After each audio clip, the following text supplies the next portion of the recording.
무슨 뜻을 가지고 있는 숫자들일까요? 1, 5, 7, 8, 10, 30, 100. 우리는 살아가면서 많은 숫자들을 접하면서 살아갑니다. 전화번호도 있고요. 집 주소에도 숫자가 들어가죠. 여러분들의 혈압 수치, 또 몸무게, 매일매일 확인하는 날짜, 시간, 가족의 생일, 신발 사이즈, 또 급여가 정산되는 날짜. 생각해보면 우리 삶의 하나부터 열까지 이 숫자가 포함되지 않은 채 설명되는 일들이 없을 정도로 우리는 많은 숫자들 가운데 살아가고 있죠. 물론 모든 숫자들이 의미 있는 것은 아닙니다. 무의미한 숫자들도 있죠. 하지만 개인에게든 공동체에게든 어떠한 특정한 의미나 기억을 불러일으키는 숫자들도 있습니다. 예를 들어서 우리 민족에게는 815 혹은 625는 무척 중요하게 기억되는 그런 숫자들이지요. 마찬가지로 교회에도 특별한 의미를 가지는 숫자들이 있습니다. 대표적으로 숫자 40을 들 수가 있겠는데요. 우리는 노아 때 세상에 40일간 비가 내렸고 또 40일 동안 물이 빠졌던 이야기를 기억을 합니다. 이스라엘은 40년간 광야에 있었고 또 모세가 시내산에서 하나님의 말씀을 받는 기간은 40일이었죠. 예수님이 공생애를 앞두고 금식하셨던 기간도 40일이었고요.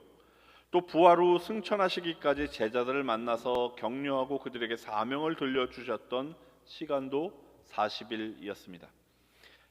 이렇듯 성경 속에 있는 숫자 40은 하나님의 일을 준비하는, 하나님의 일을 위한 준비의 시간으로 그렇게 사용되곤 했습니다.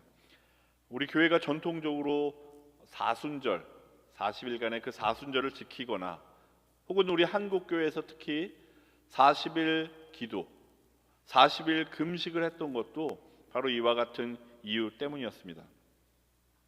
자, 그런가 하면 우리 모든 그리스도인들에게 가장 익숙하고 또 중요한 그런 성경 구절을 나타내는 숫자로 316이라고 하는 숫자가 있습니다. 아마 여러분들 듣는 순간 알아차리실 것 같은데요. 316 뭘까요? 알아차리실 거라 생각했었습니다만 오늘 본문 우리가 선택해서 읽었던 요한복음 3장 16절의 말씀이죠. 317. 성경 66권에는 총 1189개의 장과 31,173개의 절이 있습니다. 이 많은 장과 절이 조합된 숫자들 가운데 316이라고 하는 이 숫자는 우리 기독교 복음의 핵심이 담겨 있는 요한복음의 그 구절, 요한복음 3장 16절의 구절을 떠올리게 하는 그런 숫자입니다. 그래서 유명한 그 풋볼 선수는 그 팔에 또 옷에 316이라고 하는 숫자를 새기기도 했죠. 실제로 인터넷 성경 사이트인 그 BibleGateway.com이라고 하는 곳에서 낸 발표를 보면은요, 전 세계 242개국에 15억 회 이상의 검색 결과를 다 분석한 결과 가장 많이 검색된 말씀, 성경 구절이 곧 뭐였을까요? 요한복음 3장 16절이었다고 그렇게 이야기를 하죠. 모든 중요한 숫자들은 그 숫자가 상징하고 있는 혹은 그 숫자가 대표하고 있는 내용으로 인해서 특별하고 또 중요한 그런 의미를 갖습니다. 그리고 요한복음 3장 16절은 우리 자신이 누구인지 어떻게 살아야 하는지에 대한 우리들 그 그리스도인으로서의 정체성과 우리의 삶에 대해서 폭넓은 답을 제시해 준다라고 하는 점에서 무척이나 특별하고 중요한 그런 구절입니다. 그리스도인으로 살기 위한 시작과 끝에 해당하는 모든 가르침들이 바로 이 316 요한복음 3장 16절에 들어있다는 그런 말이지요. 여러분 함께 요한복음 3장 16절 말씀 다들 외우시죠? 아니면 우리 화면 보시면서 한번 같이 한번 읊어볼까요? 하나님이 세상을 이처럼 사랑하사 독생자를 주셨으니 이는 그를 믿는 자마다 멸망치 않고 영생을 얻게 하려 하심이라.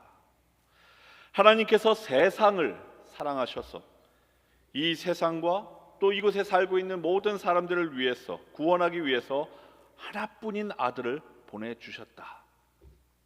그리고 그 아들을 믿는 사람들에게는 누구든지 멸망하지 않고 절망의 구렁텅이에 빠지지 않고 영원한 고통 속에 내버려 두지 않고 영원히 누릴 수 있는 생명과 평화와 안식을 얻을 수 있게 해 주셨다.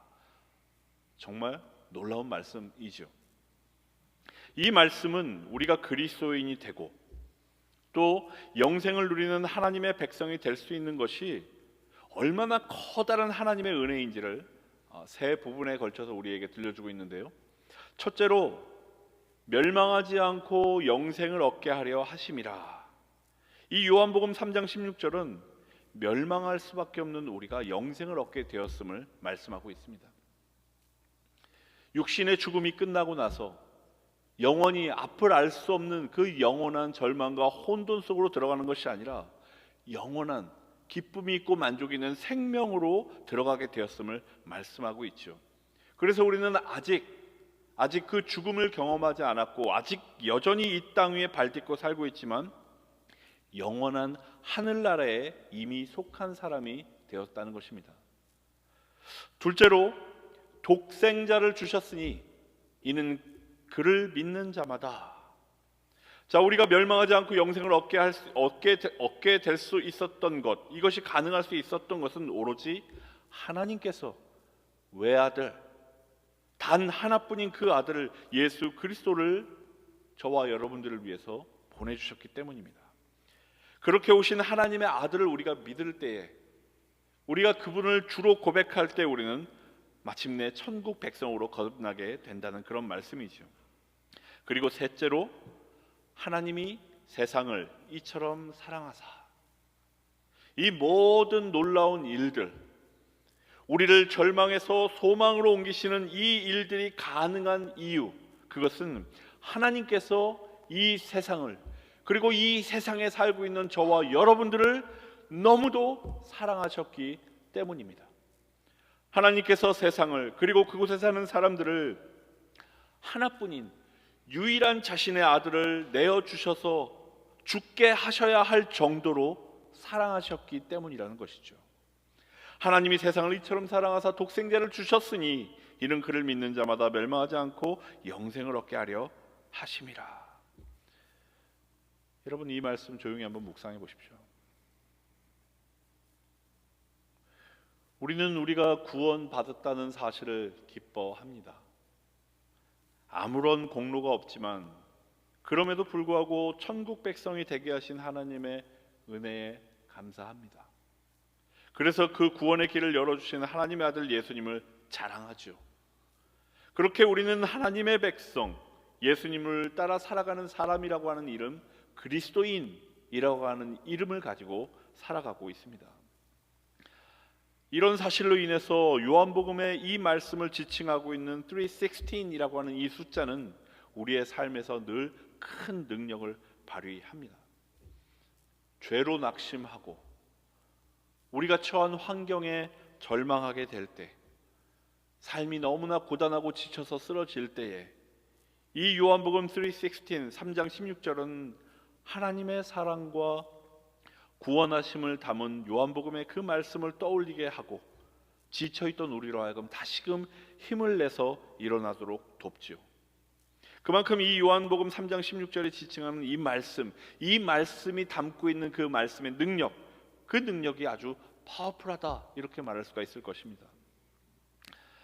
그런데 문제가 하나 있다면, 이토록 파워풀한 이 요한복음 3장 16절이 지칭하고 있는 이 말씀의 의미와 능력, 하나님이 자기 아들을 보내실 정도로 우리를 그렇게 사랑하신다, 그러니 무엇을 두려워하겠느냐, 우리에게는 영원한 생명이 있다라고 하는 이 파워풀한 이 말씀의 의미와 능력을 우리는 때때로 너무나도 개인적이고 편협한 수준으로만 이해하려고 한다는 것입니다.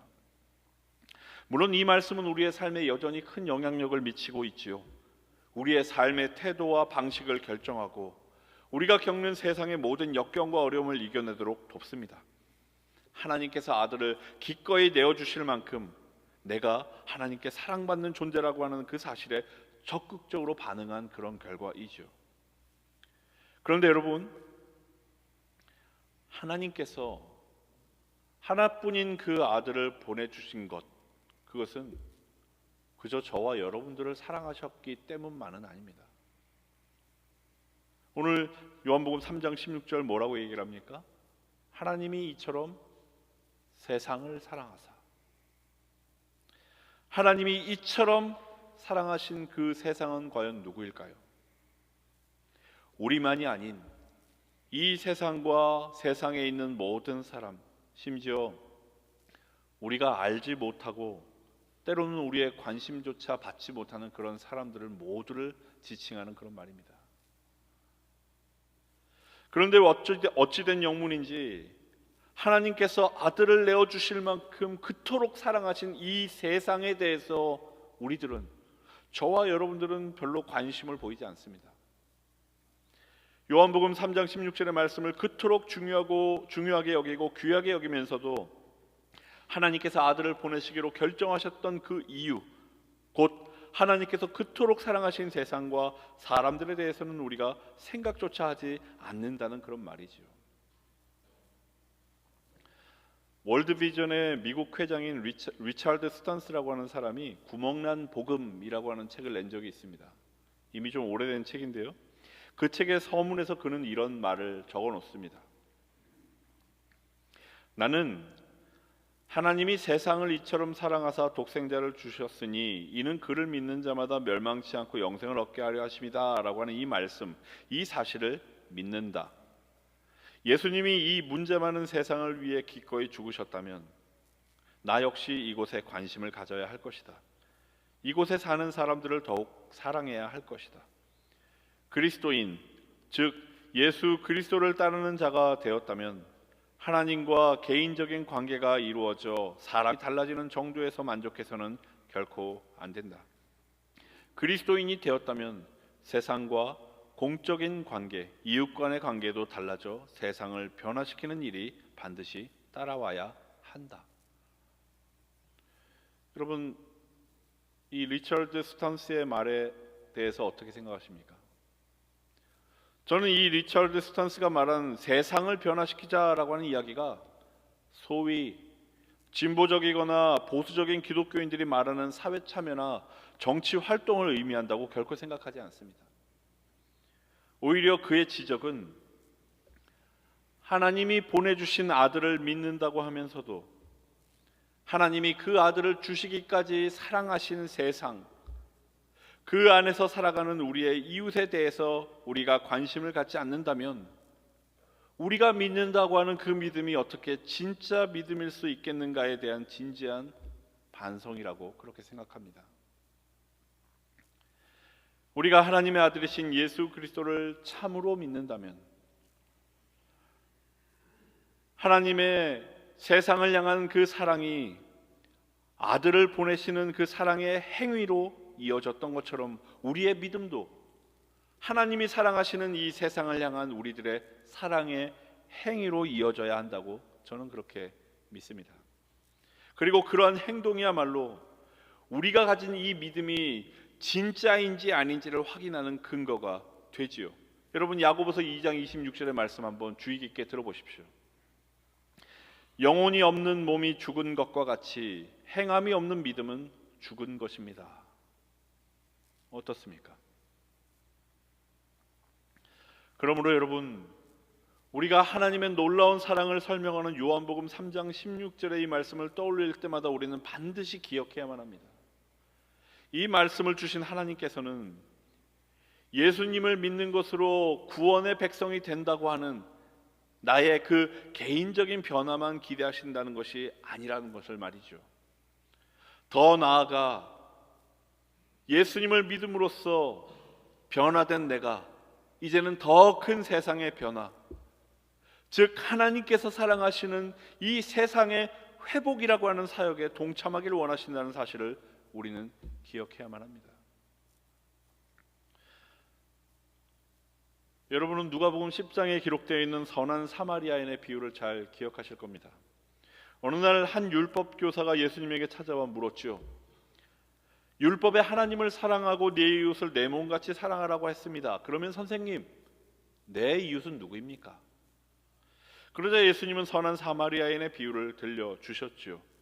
한 강도당한 사람이 길 위에 쓰러져서 죽어가고 있었습니다. 그는 아마도 명절에 예배를, 제사를 드리기 위해서 예루살렘에 찾아왔던 유대인이었을 겁니다. 그 길을 지나치던 제사장과 레위인은 그를 보았지만 그냥 지나쳤습니다. 죽은 시체를 만지는 것은 율법에 어긋나는 그런 부정한 일을 행하는 것이기 때문에 어쩌면 이미 죽었을지도 모를 그 사람, 강도 만난 사람을 그냥 못 본 채 지나가는 것, 그것은 이 제사장과 레위인에게는 어쩌면 당연한 일이었을지도 모르죠. 그러나 똑같은 길을 지나가던 사마리아 사람, 유대인들로부터 손가락질 당하고 미움을 받던 그 사마리아 사람만은 이 유대인으로 여겨지는 강도 만난 사람을 그냥 지나칠 수가 없었습니다. 그는 이 강도 만난 사람을 보며 측은한 마음이 들어서 그를 정성껏 치료하고 자기 나귀에 태워서 여관까지 옮겨가서 치료를 이어가게 하지요. 이 이야기를 마치신 후에 예수님께서 질문합니다. 너는 이 세 사람 가운데 누가 강도 만난 사람에게 이웃이 되어 주었다고 생각하느냐? 자비를 베푼 사람입니다. 그래, 그렇다면 가서 너도 이와 같이 하여라. 내 이웃이 누구인지, 내가 도울 만한 사람이 누구인지를 묻는 이 율법학자의 질문에 예수님은 이 강도 만난 사람, 누군가의 도움이 절대적으로 필요한 이 사람에게 누가 이웃이 되어 주었는지를 묻고 있습니다. 그러면서 말씀하시죠.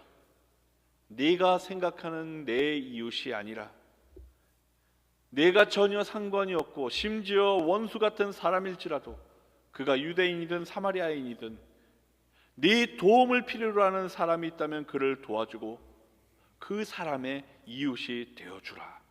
이렇게 말씀하십니다. 여러분들도 너무 잘 알고 있는 그런 이야기일 겁니다. 우리가 교회 학교 시절부터 누누이 들어왔던 이야기니까요.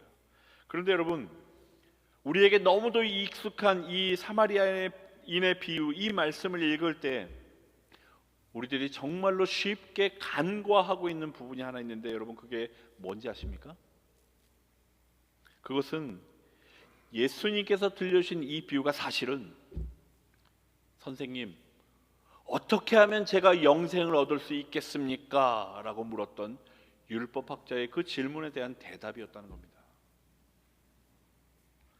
누군가의 도움이 없이는 절망할 수밖에 없는 사람, 그렇지만 나와는 전혀 상관이 없어 보이는 그런 사람, 바로 그와 같은 사람들의 이웃이 되어주는 것, 그가 나에게 감사를 표하든 혹은 나의 도움을 전혀 감사하지 못하든 간에 도움이 필요한 사람들에게 도움을 베풀고 그들의 이웃이 되어주는 것, 이것이 영생을 얻는 방법을 묻고 있는 율법교사에게 주신 예수님의 대답이었다라고 하는 거죠. 요한복음 3장 16절은 하나님이 세상을 이처럼 사랑하사 외아들을 주셨다라고 말합니다. 그리고 우리가 살아가는 이 세상에는 가난과 질병과 전쟁과 재해와 착취 등의 여러 가지 이유로 강도 맞아 쓰러져 죽어가는 수많은 사람들이 있지요. 사실 그들은 이 땅 미국에서 살아가는 우리에게는 전혀 상관없는 사람들입니다. 그저 먼 나라 이야기일 뿐이지요. 그들은 우리 가족의 삶과는 관계도 없고 나와 친인척은 더더욱 아니고 그렇다고 우리와 같은 민족, 같은 동포도 아닙니다. 그렇기에 그들에 대한 우리들의 관심이라고 하는 것은 그저 보고 있던 TV 채널을 꺼버리는 것만으로도 더 이상 우리 기억에 남지 않을 만큼 우리에게는 아무런 의미가 없는 그런 사람들입니다.